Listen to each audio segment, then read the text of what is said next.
शमशी आजाद जी जुड़ गए हैं, भारतीय जनता पार्टी के प्रवक्ता है, हमारे साथ जुड़ गए। आ रहा हूं संदीप जी, आ रहा हूं। विवेक जी आपको पूरा समय देंगे, अपनी बात रख लीजिएगा। लेकिन शमशी आजाद जी, स्वागत है आपका। शमशी जी, पहले तो बहुत बहुत शुभकामनाएं, मुबारकबाद आपको। आपने जीत हासिल की है, प्रचंड जीत हासिल की है। तीसरा इंजन लग गया क्या? और अगर लग तो गया ही है, खैर जैसा कि आप लोग कह रहे थे, तो अब क्या आगे की तस्वीर क्या है? समाजवादी पार्टी तो कह रही चुनाव आयोग आचार संहिता की धज्जियां उड़ाई गई भारतीय जनता पार्टी की तरफ से, चौपर से आप लोगों ने इतना प्रचार प्रसार किया है, उसके बाद ये जीत हासिल की। देखिए, समाजवादी पार्टी का हमेशा से ये रहा है कि चुनाव के बाद इनको एक स्पेशल क्लास दी जाती है कि उनको रोना रोने के लिए। तो इस बार इनकी जो पाठशाला में ये रोना सिखाया गया, तो चुनाव आचार संहिता की धज्जियां उड़ाने पर आरोप लगाना है और इलेक्शन आयोग पे, चुनाव आयोग पे इल्जाम लगाना है।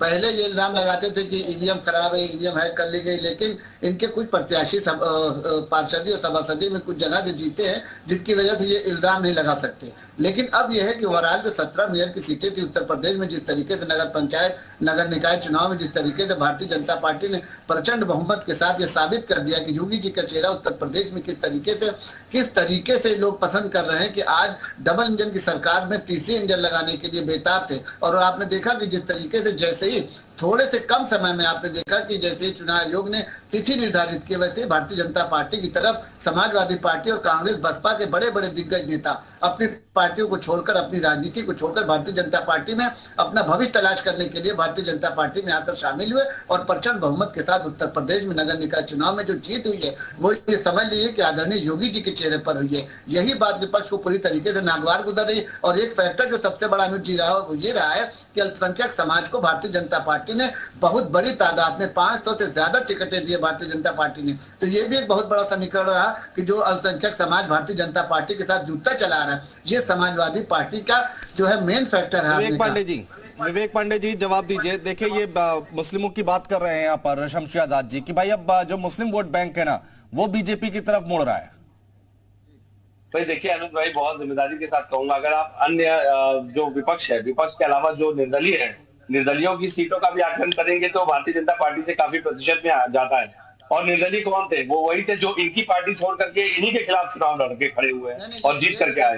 तो मुझे लगता है जाइए, जोड़ने की बात तो आप ना ही कीजिए तो अच्छा है। सुन लीजिए, कर्नाटका में आप जोड़ तो रहे थे, वहां आरक्षण समाप्त कर रहे थे, यहाँ आपस में दाव खेल रहे थे। और सबसे बड़ी बात है, जीत किसकी हुई है भाई? उत्तर प्रदेश में योगी जी के चेहरे पर जीत हुई है, क्योंकि मोदी जी और नड्डा जी का तो पोस्टर जारी किया है भाजपा ने और उसमें योगी जी गायब है। तो भाई आंतरिक कला आपकी पार्टी में है, ठीक है, हमने स्वीकार किया इस बात को कि मेयर के चुनाव हमारे, लेकिन अपराधी गुंडों के दम पे तो आप लड़ रहे थे ना। हमारे पास अपराधी गुंडे है नहीं भाई। जो हमारे में विधायक के साथ हुआ, वहां पे 22 अपराधों में संलिप्त सीटर जाके थाने में गाड़ी खड़ी करके बदतमीजी कर रहा है और वो आपकी पार्टी का है।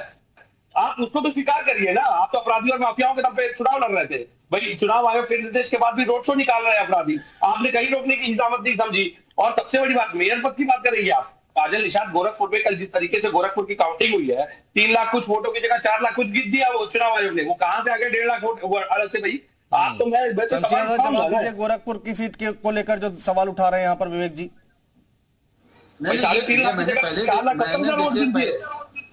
सर, मैंने पहले ही बताया कि समाजवादी पार्टी को मंथन करने की जरूरत नहीं। ना समाजवादी पार्टी मंथन करती है, न उस पर चर्चा करती है, न जनता के बीच में जाने का काम करती है। उनका सीधा दफंडा ये होता है कि जो सत्ताधारी पार्टी उसके ऊपर इल्जाम लगा दीजिए और अपने को अपने दामन को बचा लीजिए। भाई साहब, अगर आपको राजनीति करना भी 2024 का आखिरी चुनाव है आपका, विवेक पांडे जी, 2024 का आखिरी चुनाव है आपका। मेहनत करिए, जनता के बीच में जाने का काम करिए। इल्जाम लगाने का जो है ये छोड़ दीजिए। आपको जनता ने स्वीकार किया, जनता के मतदान को जो है नमस्कार करिए, उनका धन्यवाद अदा करिए। अगर कहीं पर आपका प्रत्याशी जीतता है, कहीं पर भी अगर समाजवादी पार्टी का कोई भी प्रत्याशी जीता है, तो आप जाकर धन्यवाद करिए। और अब से अपने नेताओं से कहिए कि अगर जनता के पास मुद्दे बहुत है, आपके पास मुद्दे बहुत है, तो उन मुद्दों को लेकर जनता के बीच में जाए। 2024 बहुत दूर नहीं है। पांडे सवाल उठा रहे हैं, सवाल ले लीजिए। मेरा एक सवाल ले लीजिए शमशी भाई, बड़े आप जीते हैं, आपको शुभकामनाएं हैं। लेकिन जो रायबरेली में जो हिस्ट्री शीटर था जिसके ऊपर 22 आरोप है, क्या जो लिस्ट आपने निकाली थी अपराधियों की उसमें उसका नाम है? उसने हमारे विधायक के साथ, नवनिर्वाचित विधायक के साथ बदतमीजी की, उनके भतीजे को पीटा अपने समर्थकों के साथ, फिर थाने में जिस तरह से गाड़ी खड़ी करके वहां वीडियो बना रहा है और पुलिस मौन खड़ी है। आप मुझे बताइए, क्या आप उसको अपराधी मानते हैं कि नहीं मानते हैं? और विधायक जी उल्टा पीट देते हैं। भाई क्या करें, अपराधी जब पुलिस ही खड़ी है, पुलिस वहां पे खड़ी होकर के मौन है, जिसका काम है कानून व्यवस्था को लागू करना, अगर वो पुलिस खड़ी होकर के देख रही विधायक जी को अपमानित कर रही है, जनता को अपमानित कर रही है, तो भाई तो विधायक जी खुद ही थप्पड़ मारना शुरू कर देंगे। भाई तो क्या गालियां खाए खड़े होकर के? एक जनप्रतिनिधि को गाली देंगे, जिस क्षेत्र की जनता को गाली देगा अपराधी, पुलिस अपना काम नहीं करेगी, बात को सुनेंगे, बात को सुनेंगे।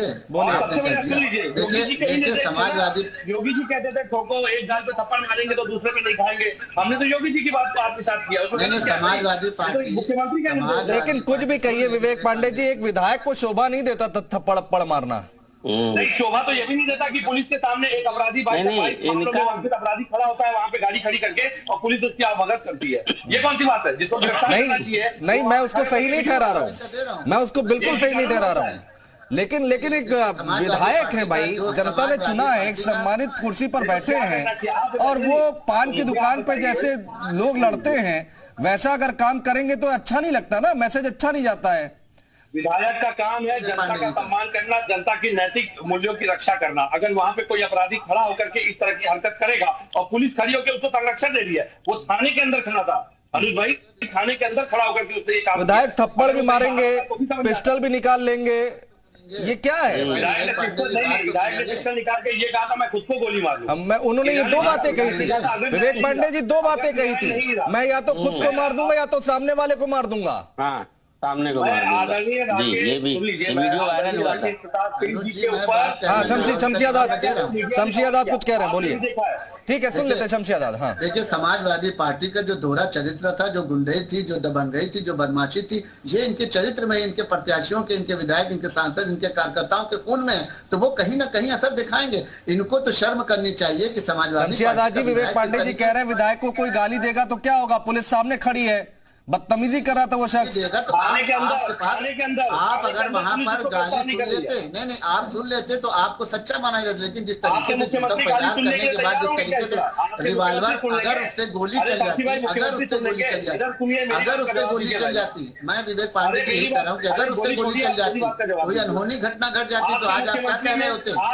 किस तरीके से थाने में आकर किस तरीके से आप लोगों ने वही इतिहास फिर से दोहराया 2012 से 17 के बीच में। थाने के अंदर जाके बदमाशों को आप रिहा करा लेते थे, थाने के अंदर जाके आप पुलिस ऑफिसर पे थप्पड़ मार दिया करते थे, गाली बक्का करते थे, वही चरित्र आपने फिर दिखलाया। ये नगर निकाय चुनाव के पहले जो आपके पार्टी का दोहरा चरित्र दिखा है, इसकी वजह से ही जनता ने आपसे मन मोड़ लिया है, मन को आपसे मोड़ लिया है समाजवादी पार्टी से। अब कोई भी कार्यकर्ता समाजवादी पार्टी का कार्यकर्ता जो है कहलाना नहीं चाहता। भाई साहब, आपको क्षमा मांगनी चाहिए और तत्काल उसको विधायकी से अपनी पार्टी से निकाल लेना चाहिए। संदीप श्रीवास्तव जी, हमारे विधायक ने जो किया वो सही किया, हमारे विधायक ने जो किया वो सही किया। अगर आपकी पुलिस नहीं करेगी तो विधायक का जो कर्तव्य था, विधायक ने उस समय जो उचित समझा वो किया।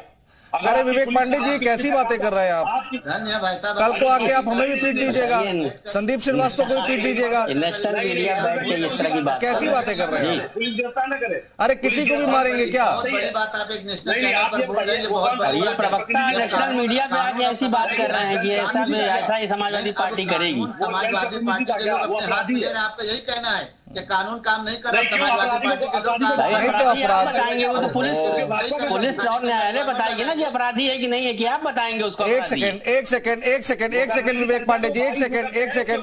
वो अपराधी है तो लाइसेंस मिल गया विधायक जी को थप्पड़ मारने का।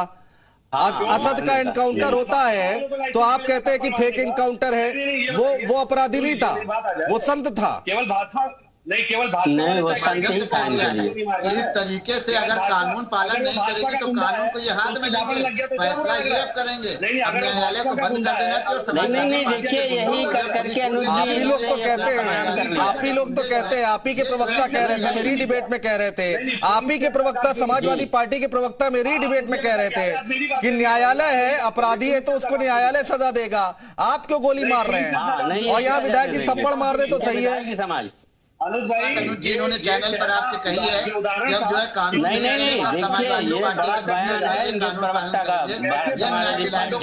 दिया जा रहा है थानों में, वो उदाहरण था, ज्वलंत उदाहरण है इनकी कानून व्यवस्था का। कैसे थाने पांडे जी, आपने तो जनता की आंखें खोल दिया, उदाहरण था वो थाने के अंदर, आपने जनता की आंखें खोल दी। किस तरीके से आप